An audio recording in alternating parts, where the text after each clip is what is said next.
We're just going to show you the, well, then we'll do another TikTok. Low to high.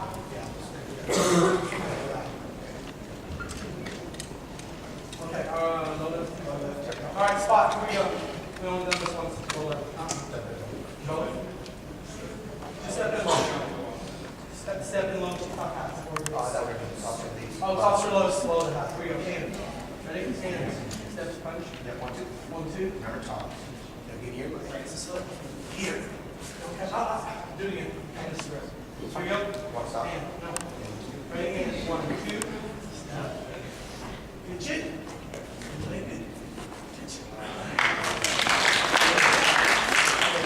When we practiced that, we actually held on. We didn't do the release coming back down.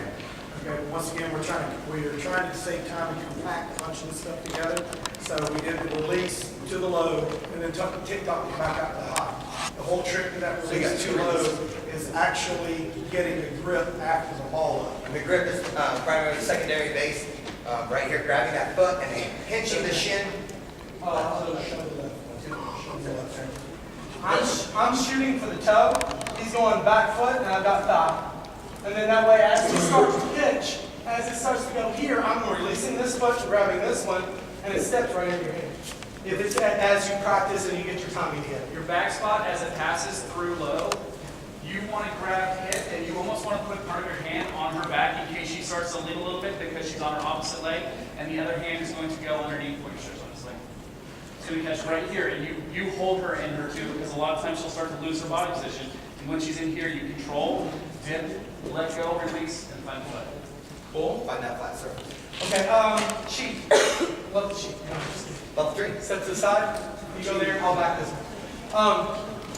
This is a non-release, but it looks like a TikTok. So, if she's stepping into the wrong foot, step wrong foot in first. I'm just going to pitch to the top. Okay. Okay, now, in the back, I'm acting as a back spot. Like the quick up that we just did to the stretch, she can do the same thing, go to liberty this time. Instead of pitching, which would be a release and is illegal, at their lower levels, I'm going to reach all the way down here and grab the ankle. So as she's starting to go, it's a non-release. I have the foot. We can pitch all the way up to a liver stretch. Changing all the way up. Yeah, just quick pitch, push off there, go to liver. Hand. 1, 2. Beautiful. And That's one of the ones that it looks like a release, but it's not. Okay, so you can. the reason I showed you the side so you can see it. If you do it from the front, every single judge will say that is illegal on your level. But if you show them from the side what you did, everybody else is going to go, why are you letting them go by with illegal stuff? It's not illegal. You got the answer. Yeah. Side, front, that side. Do it from the front so that you guys can see. Which way?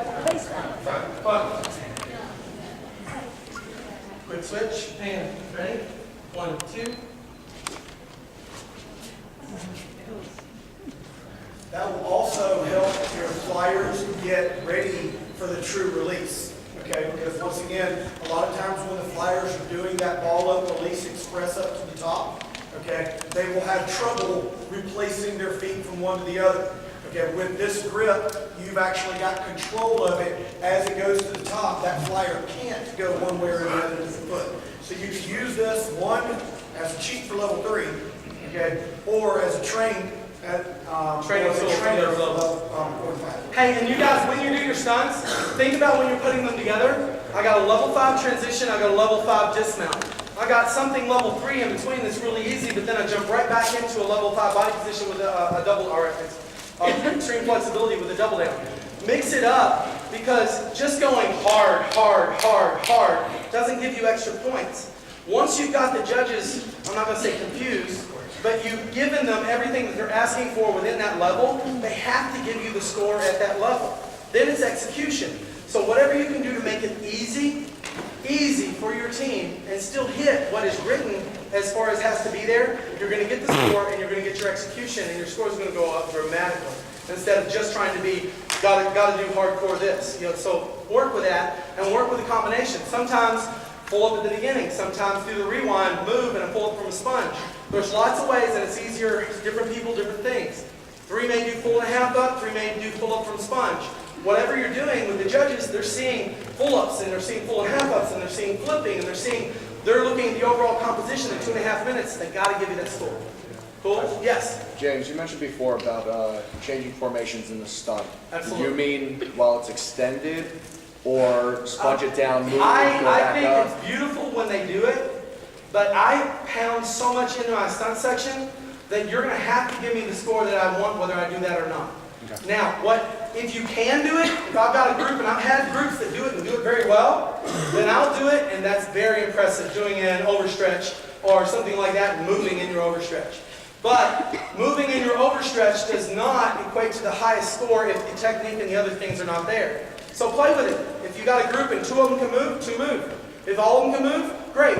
If not, 2 are moving while the other bounces sponge, that's easy, and you only got 2 moving, then they bounce down and everybody pulls up. So you're mixing and matching all the difficulty levels within your team or your team's personal abilities to get that score and to make sure the judges are seeing those key elements that they're checking off as you're going through. Any last questions, because we're wrapping up at this point?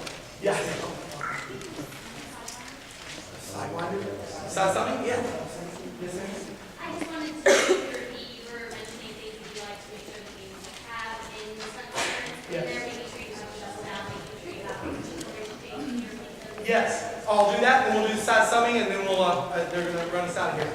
What I like to have in the stunt section is a creative entry, at least 2 to 3 body positions, a good transition, not meaning just a reload, but a full twisting, some sort of transition. So I've got a twist and a flip, 1 double down, and 1 creative dismount.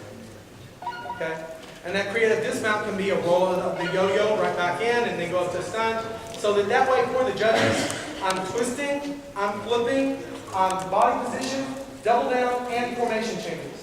When I do that, like when I'm talking to coaches like at Spirit Sports, I tell them, I know you're doing a great stunt, but why leave it to the discretion of the judges? Pound it down their throat so they have to give you this score if you execute, because I did everything. And you can do that. It's not that hard to be kids. Side summing. Side summing is the same thing as the rewind. I'm going to stand in the front. I've got, here we go. All right, and you want to catch right there. Or no, actually, let me do this. You go on this side. I'll do this side. All right. You catch butt, I catch stuff. So when we get ready to throw this, he's going to help you throw from the back side right there. I'm going to take this hand and throw from right here. It looks like it's covered when you're down on the ground, which is great because they don't know what you're going to do. Once you throw it, as long as you go fully extend with the arm, then you'll see the side summies as they ripple down the diagonal. Okay. Once again, it's flipping your grip in the front, flipping it over. He catches the butt, and I try to catch hand under the feet. And ready? Ready? And is this on here? 1, 2. Side summing round. There you go. Flip it quicker. All right. Give me those feet. Yeah. All right. Ready? And 1, 2. That's it. There we go. Right there. Now, once she's in this position, you go straight up. Just pull it up. Ready? Pull up to target. 1, 2. Beautiful. Cool. Nice job. So, Last question. You all right? oh my God, I love it. I love it. Any other questions? Okay. As you leave, I know a lot of, if anybody has questions, because a lot of people do, sometimes when you're done. The most important thing that I can say is in your gyms, in my gym, I can try to walk in and teach my kids. They don't want to listen to me. I'm James. They see me every day. You know, I don't care what I can teach them. They don't want to listen to me. They want somebody else to teach. So within that, do the smart thing. You teach, but also it's not a bad thing sometimes to have somebody else come in and teach and pound and help and reinforce the things that you've been saying. In that, you can do it from gym to gym and help each other. You can bring in people. Make sure that when you are bringing in people, and like I said, I've done those speed camps forever. Right now, I'm bouncing around, doing a lot of choreography and a lot of camps. Matt helps me with a lot of that as far as getting that organized. What I'm telling you, if it's not necessarily with me, find somebody that you can work with. And you guys, one key thing, keep this in mind. Make sure you're making money at your own gym too.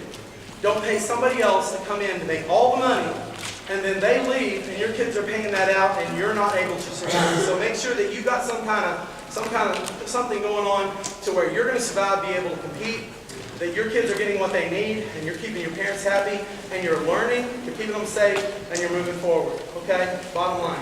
You guys, thank you. Great job.